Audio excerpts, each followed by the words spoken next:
Heroine వచ్చింది అడగండి. మాట్లాడుతున్నాను, చాలా బాగుంది. అంటే హీరో వెల్యూషన్ కానీ తను చూపించడం కానీ యూనిక్ గా ఉంది. వేరే డైరెక్టర్స్ మనం కంపేర్ చేసుకుంటే చాలా బాగా చూపించాడు. సో శివ కొరటాల లాస్ట్ టైంకి ఈ టైంకి చాలా ఇంప్రూవ్మెంట్ డైరెక్షన్ హీరోని ఇంట్రడ్యూస్ చేయడం కానీ ప్రతి ఒక్కరిని కూడా చాలా బాగా చేశారు. వెల్యూషన్స్ వేరే లెవెల్ అనుకోవచ్చు. ట్రిపుల్ ఆర్ లెక్క చేసిపోయింది. ఇంకా ఎక్స్పెక్టేషన్ అఫ్కోర్స్ డెఫినెట్గా మనం చెప్పుకోవచ్చు. రాజమౌళి సినిమాని ఇది ఒక్క బ్రేక్ చేస్తుంది. బికాస్ అక్కడ ఉంది ఎన్టీఆర్ కాబట్టి. ఎన్టీఆర్ అంటే ఒక లెవెల్ ఉంటుంది. సో తన ఫ్యాన్ బేస్ బట్టి కూడా మనం అంచనా వేసుకోవచ్చు. చాలా బాగుంది మూవీ. సెకండ్ హాఫ్ వచ్చేసి అయితే క్లైమాక్స్ మనం ఎక్స్పెక్ట్ చేయలేము. సో ఆ సస్పెన్స్ వస్తుందని కూడా మనకు లేదు. 100%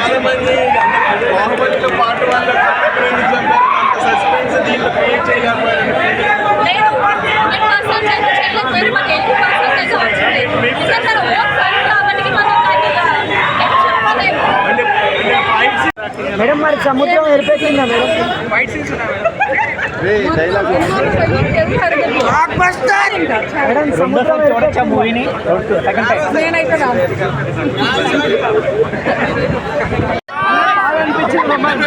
ఏం లేవన్నా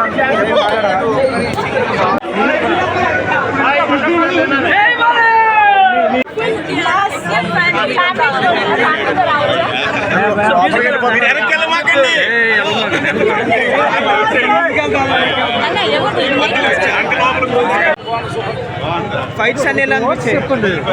ఇక్కడ చూడండి ఎలా అనిపించారు మూవీ? ఎలా ఉంది అంటే మీకు నచ్చింది చెప్పండి. మీకు ఏం పాయింట్ నచ్చింది? బ్యాక్గ్రౌండ్ మ్యూజిక్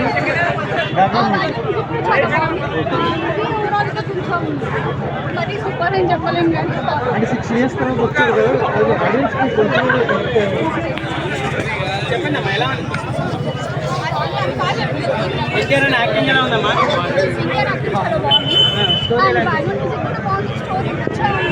ముందుకు వెళ్ళకన్నాను. సెకండ్ హాఫ్ కొంచెం మీరు ఆగండి. మీరు ఆగకపోతే ఈ పోతాను వస్తూనే ఉంటుంది. మీరు ఆగండి madam. 2 minutes madam. Very different genre అన్నమాట.